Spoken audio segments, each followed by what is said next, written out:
So originally I was a little bit worried about what game I wanted to review this week. There were like 6 games that I was interested in covering, but then a little indie game made by 3 mad lads decided that now was their time, and their aura was so strong it just pushed everyone else out of the way. You sometimes see developers and publishers push their games out of the way for big releases, but I can't say that I've ever seen it happen for an indie game before, let alone a game that only announced its release date like a week and a half before the planned release. Now, today I'm not here to talk about Silksong, I'm here to talk about one of the very few games that just decided not to move out of the way. Cronos: The New Dawn is the newest third-person survival horror game from Bloober Team, the developers behind the Silent Hill 2 remake. I found it surprising that it hasn't even been a full year since that game came out. So I'm going to be upfront with you all. I don't really play many horror games. The last one was probably Karma: The Dark World, although I definitely do feel like that was probably more of a walking sim than a full-on horror game. But I definitely don't play like any survival horror games. The last one was probably the first Dead Space, like whenever that came out. I don't want to think about it. Anywho, when I saw the trailer for Cronos: The New Dawn during Gamescom the other week, I'll admit that it really did capture my attention. They simultaneously had one of the best edited trailers of the whole showcase and one of the most awkward moments of the event, where they brought someone out in a full traveler suit to stand on stage while Jeff Keighley tried to seriously narrate the lore of the game. It's times like these where I miss E3 showcases where awkward shit like this was just a common occurrence. Man, those things used to be so fun. So before we get into things, I do need to give a disclaimer that I was given a key for this game for review purposes. While I don't think this will affect my final decisions when it comes to the review, I will always disclose whenever I'm given something for free so you guys can inform your own decisions on that kind of influence. So Cronos: The New Dawn is a new and original story from Bloober Team, but it definitely takes some inspiration from other properties like Dead Space and The Thing. What stops it from being wholly derivative is the sci-fi time travel elements of the story, which give it that kind of extra flair to help it stand on its own. We play as ND3576, or who I'm just going to call the Traveller, who is woken up in the post-apocalypse where the world has ended due to some unknown pandemic zombie type thing, and we are tasked to go back in time to collect certain individuals to join the collective. I know that all sounds a bit vague, but the game starts you off with even less information than that. What the pandemic is, how did it start, what the hell even is a traveller? The only thing the game gives you when you start is your name and the objective to find another deceased traveller. Over the slow drip feed of information the game gave me, I quickly came to the conclusion that the story of the game was almost definitely conceived of during the year 2020. In true horror game fashion, a lot of the emotional backstory is told to us via notes left around the world from people who are going through it. And it tells us a very bleak and depressing end to humanity that draws a lot of inspiration from the themes of a very recent period in our history. Just replace COVID with a zombie-like virus that makes people go insane and merge into each other to create abominations and cover the world in flesh walls. The main story itself is focused on uncovering the hows and whys of everything else. And by the end of the story, it proceeds to give us maybe half of the answers to our questions, with the rest kind of just being left up to interpretation or maybe a sequel if this game does well. The process of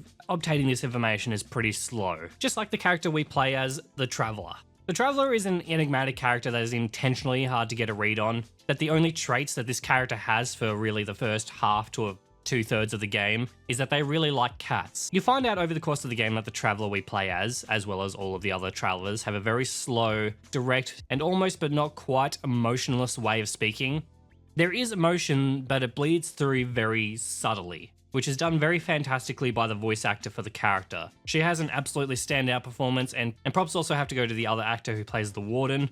It was another great character that I enjoyed from this game. I can't really talk much about why I love these characters without spoiling anything, so I'll leave it here. Look, overall the story is very, very good. I enjoyed pretty much all of it, except for maybe the endings, but again, I'm not going to spoil anything. So let's talk about gameplay. Cronos: The New Dawn plays almost exactly like an old PS1/PS2 kind of survival horror game. The movement controls are slow and there is no dodge move, so avoiding enemy attacks are done the old-fashioned way of just getting the fuck out of the way. It feels strange to play because gaming movement and controls have come a long way, but it's simple and it works. Almost all attacks are avoidable if you play the game right, but playing the game right isn't exactly the way most people are going to approach playing Cronos: The New Dawn. The main enemies in this game are called orphans, and the main mechanic behind these enemies is that killing them isn't enough for them to stop being a threat, because other alive orphans can merge with the bodies of the dead ones to become stronger. And while the combat in this game isn't very hard, it's pretty slow, and enemies for the most part are slow. The guns we are given, at least the first 2, are slow to fire and also have the opportunity to charge the shots for stronger damage at the cost of aiming stability. No, my aim is not that shaky, I swear, it's the gun. If you don't manage a combat encounter properly, even the simple ones, things can quickly spiral out of control if orphans begin to merge with each other. Problem is that there is only one way to preemptively destroy bodies, and that is to burn them. But the tools that you have to do that are better used as a defense mechanism in combat, as it's essentially your only way out if you get cornered or trapped. Now, I understand why it works this way, but what I don't understand is why our character has a stomp attack if it just does sweet fuck all. Pre-stomping bodies on the ground does nothing. Stomping enemies on the ground that are alive does so little damage, it's comical. Melee in general is not a viable combat strategy, even as a last resort. The game expects to be played a certain way, and it doesn't really leave that much room for experimentation. The way the game wants to be played is slow and methodical. And yeah, stomping bodies isn't going to do anything, but I reckon there is a fair chunk of people who came into this game, saw the first body in the ground, and tried to stomp it, and got disappointed when it did nothing. The survival elements of this game are decent. You do get a feeling of every bullet counts, especially because the melee in this game is, so shit, you don't really want to run out of bullets. I did feel like throughout the game I was given just enough to get by, but never enough to be comfortable, which led to combat encounters being suitably tense. There is a shop in safe area that lets you buy some supplies, but these shops always seem to be very limited in stock, so if you're flush with cash, it's not going to help as much as you think it will. But you can use that extra cash to upgrade your weapons, things like extra firepower, clip size, gun stability, etc. There is also the ability to upgrade your character as well, things such as health, inventory slots, or being able to hold more amounts of craftable resources. But these can only be upgraded via cores, which are collectibles that you can find throughout the game that take up an inventory slot if you pick them up, which means you have to hold onto them until you find the next shop, which could better go to, more fuel torches or ammo. Trust me when I say that if you play Cronos The New Dawn, upgrade inventory slots first. It is the most important upgrade, and even if you go for them first, it's never going to feel like enough. Look, as far as the overall shop and upgrade systems go, it's serviceable. The choices you can make as far as, ways to upgrade your character and weapons are limited. I feel like there definitely could have been more room for diversity and more choices, but it also seems like it's a system that works for this game. I feel like anything too complicated may screw up the balance of the combat, which feels like it's one dodge mechanic away from trivializing the whole game.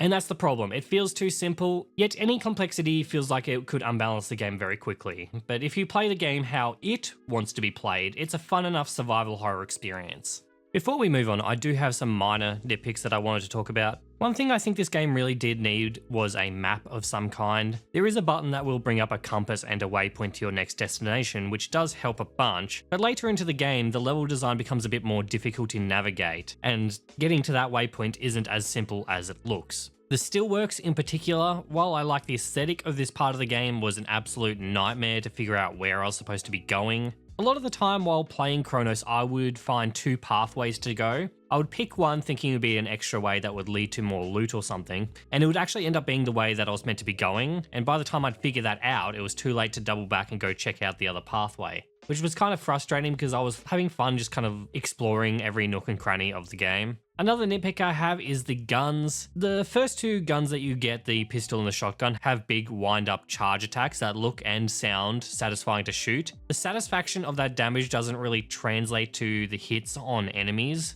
The pistol more so than the shotgun. I would be happy if the charge-up shots were longer if it meant the damage done was more effective, because right now 3 charge-up shots from the pistol is pretty much what it takes to kill a normal enemy, and a lot of the time that just feels like too much for what it looks like it's supposed to be doing. It's also hard to get a gauge on what's working and what isn't when it comes to damage until you get the gadget that actually shows enemies' health when you aim at them, but you don't acquire that until about 4 hours into the game, if I remember correctly. Moving on to performance. So the recommended specs of this game on the Steam store page are on the screen now. My PC is slightly better than that, which I'll also chuck on the screen here as well. I played this game on medium graphics settings on 1440p, and I was able to get a stable 60 to 70 FPS for what I would say about 95% of the game, probably more. Cronos unfortunately does have some performance issues. Loading a new area for the first time and cutscenes seem to be the times where this game would experience major frame drops, cutting my frame rate in about half, give or take. Obviously not ideal, but this also never happened during what I would call the more important parts of the game, like combat. It definitely felt like it was running worse during the first hour of the game compared to the rest, which was kind of strange. Look, overall, I would say if you meet the recommended specs, you will probably get a similar experience to me. It won't be perfect, but it won't be game ruining.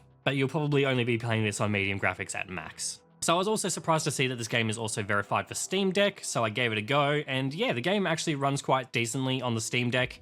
The only caveat being that you do need to run the game on the lowest possible settings to get a stable and consistent frame rate. With the smaller screen, the loss of visual fidelity isn't that much of an issue. Similar to playing on PC, playing on deck does come with some occasional frame drops when loading new areas, but it is playable. And considering this game plays decently with controller, it's decently enjoyable on the Steam Deck, but I would prefer it on PC. Or at the very least a bigger screen. One place I think Cronos absolutely excels in is the atmosphere it creates. I think a lot of this could be attributed to the very good sound design of the game. I don't think this game is very scary, but it does creepy and unsettling very well. Throughout the entire game, you can hear the environment, ambient noises, potential enemies, you just hear everything and it feels so detailed. The game also looks pretty great. I really like the look of the environments, but if I could levy one main criticism though, it would be towards the part of the game where the infections have a major presence. There are quite a few areas in Cronos that are heavily infected, and all of their environments just kind of look like giant meat mazes. Any area that looks heavily infected could almost be copy and pasted throughout the game, and I kind of wish that they experimented a bit more with this, with differing the infection a bit. The exception to this is areas that you go to and get to revisit due to time travel. And you get to see the areas before they were majorly ruined and get to see how the environments were changed over time by the pandemic. I do love that, and it's a great use of time travel and a smart way to reuse environments. But yeah, if you play this game, expect to see a lot of meat and meat mazes.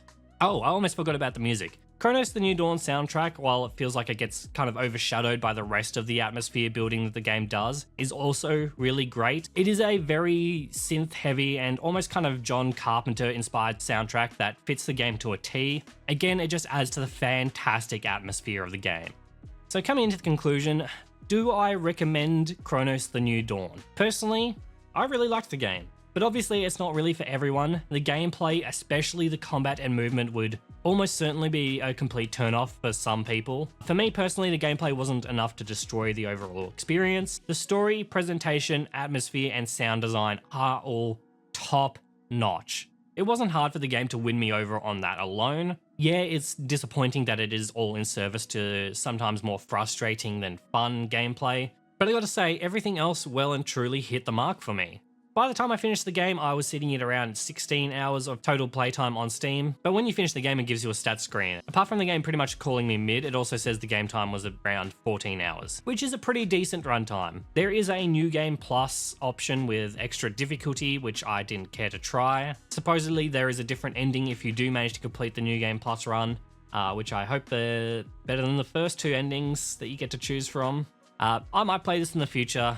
Who am I kidding? There's already too many games to play, I probably won't. But I think I might have caught the survival horror bug.